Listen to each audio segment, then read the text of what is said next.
Radeon polytechnic ভর্তি কোচিংয়ের উদ্যোগে ভর্তি পরীক্ষায় উত্তীর্ণ শিক্ষার্থীদের নিয়ে অনুষ্ঠিত হয়েছে কৃতি শিক্ষার্থী সংবর্ধনা অনুষ্ঠান। আজ রিডন এডুকেশন গ্রুপ আয়োজিত এই অনুষ্ঠানে রিডন পলিটেকনিক ভর্তি কোচিং থেকে বিভিন্ন সরকারি পলিটেকনিক ইনস্টিটিউটে চান্সপ্রাপ্ত শিক্ষার্থীদের ফুলেল শুভেচ্ছা ও সম্মাননা স্মারক প্রদান করা হয়। 2025-26 শিক্ষাবর্ষে রিডন পলিটেকনিক ভর্তি কোচিং থেকে ভর্তি পরীক্ষায় অংশগ্রহণকারী 120 জন শিক্ষার্থীর মধ্যে 116 জনই দেশের বিভিন্ন সরকারি পলিটেকনিক ইনস্টিটিউটে ভর্তির সুযোগ পেয়েছে। শিক্ষার্থী সংবর্ধনা অনুষ্ঠানে উপস্থিত ছিলেন প্রতিষ্ঠানের পরিচালক, শিক্ষক এবং শিক্ষার্থীরা। এ সময় রিডন কোচিং এবং শিক্ষকদের সহযোগিতার কথা তুলে ধরে শিক্ষার্থীরা বলেন, প্রথমে জানাই রিডন পলিটেকনিক ভর্তি কোচিংয়ের কৃতজ্ঞতা। তার হচ্ছে সঠিক গাইডলাইন, তারপর নিয়মিত ক্লাস, ভর্তি মডেল টেস্ট এবং শিক্ষকদের আন্তরিক সহযোগিতায় আমাদের পথযাত্রায় সফল করে দেওয়ার জন্য।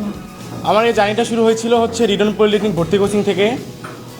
আমি এসএসসি পরীক্ষার সময় পলিটেকনিকের যে তানভীর স্যার আমাদের ক্যাম্পাসে গিয়েছিল এসএসসি পরীক্ষার প্র্যাকটিক্যাল চলার সময়। পরে স্যারের সাথে পরিচয়, স্যারের মাধ্যমে যোগাযোগ করে এই কোচিংয়ে ভর্তি হই এবং আলহামদুলিল্লাহ এই কোচিংয়ে শিক্ষকদের সুপরামর্শ, ক্লাস টেস্ট, সাপ্তাহিক পরীক্ষা এবং সার্বিক যে সহযোগিতা করেছিল এই পলিটেকনিক ভর্তি কোচিং, তারই ফল এটা। এর ফলে হয়তো ঢাকা পলিটেকনিকে চান্স পেয়েছি। এই অর্জন শুধু আমার একার নয়, রিডন পলিটেকনিক পরিবার, আমার পরিবার, শিক্ষক সকলের এটা। আর এই অর্জন আমাকে ভবিষ্যতের পথকে আরও সুগম করে তুলেছে। স্যারগুলা অনেক সুন্দরভাবে আমাদেরকে পড়াইছে এবং গাইডলাইন দিচ্ছে, এভাবে পড়ো। আমরা পরীক্ষার আগে অ্যাডমিশন টেস্টের একটা পরীক্ষা দিয়েছিলাম। স্যার অনেক সুন্দরভাবে আমাদের পরীক্ষাগুলো নিয়েছিল। সেখানে বোঝাই যাচ্ছিল না যে আমরা কি সরকারিতে পরীক্ষা দিচ্ছি না আমরা এইভাবে কোচিংয়ে সাধারণভাবে পরীক্ষা দিচ্ছি, এমনভাবে পরীক্ষা দিচ্ছি যাতে আমরা মনে হচ্ছে বোর্ডে বসে পরীক্ষা দিচ্ছি। এমন একটা সুশৃঙ্খল পরিবেশ ছিল সেখানে।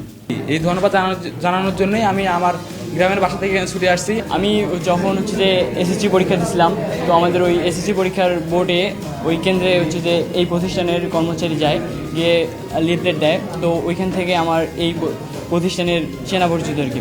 তারপর ওই লিফলেটে দেওয়া নাম্বারে আমি যোগাযোগ করি। তারপর স্যারদের সাথে কথা বলি, পরিচালকদের স্যারের সাথে কথা বলি। তারপর স্যারেরা ওইখানে যায়, আমাদের সাথে কথা বলে। তারপর আমি এখানে আসার পর আমার বড় ভাইয়ের সাথে আসার পর ভর্তি হওয়ার পর ক্লাস শুরু করি। শুরুতে আমি অনেক ভীত পেয়েছিলাম, যে অনেক অনিশ্চয়তায় ছিলাম যে আমি চান্স পাবো কি না, আমাদের হবে কি না। কিন্তু যে স্যারদের সঠিক দিক নির্দেশনায় এবং আমার নিজের পড়াশোনার আত্মবিশ্বাসে আমি চান্স পেয়েছি।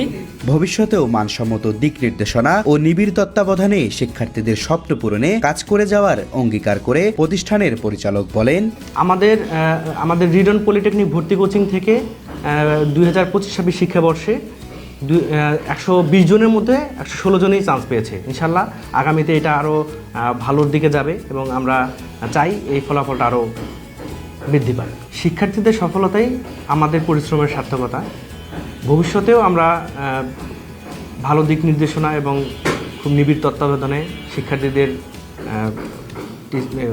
দিতে চাই, পড়াশোনার দিকে উদ্বুদ্ধ করতে চাই। সেই সাথে দেশের বিভিন্ন পলিটেকনিকগুলোতে এবং কারিগরি শিক্ষার মান উন্নয়ন হোক, এটা আমরা চাই। এবং বিভিন্ন পলিটেকনিকে যারা পড়তে চায়, এসএসসির পরে পলিটেকনিকে চান্সের জন্য আমাদের এই প্রতিষ্ঠান তাদের জন্য একটা ঢাল হয়ে দাঁড়াবে। অর্থাৎ যারা কারিগরি শিক্ষায় শিক্ষিত হতে চায় বা কারিগরির দিকে পুরো দেশ এবং পুরো বিশ্ব ঝুঁকছে, সেই জায়গা থেকে আমাদের অবস্থান আমরা সবসময় নিশ্চিত করি বাস্তবমুখী যে বিষয়গুলো। এবং সেই সাথে পলিটেকনিকে যারা ভর্তি হবে তাদের জন্য আমাদের দিক নির্দেশনা হলো সঠিক গাইডলাইন তো অবশ্যই থাকতে হবে। পলিটেকনিকে ভর্তি হতে গেলে যেহেতু একটা পরীক্ষার মাধ্যমে ভর্তি হতে হয়। আমাদের ঠিকানা শালবন মিস্ত্রিপাড়া মোড় থেকে সমবায় অফিস রোড, মহিলা পলিটেকনিকের একদম সংলগ্ন, মহিলা পলিটেকনিকের সাথেই। Jahangir Alam, DRB news, Rangpur.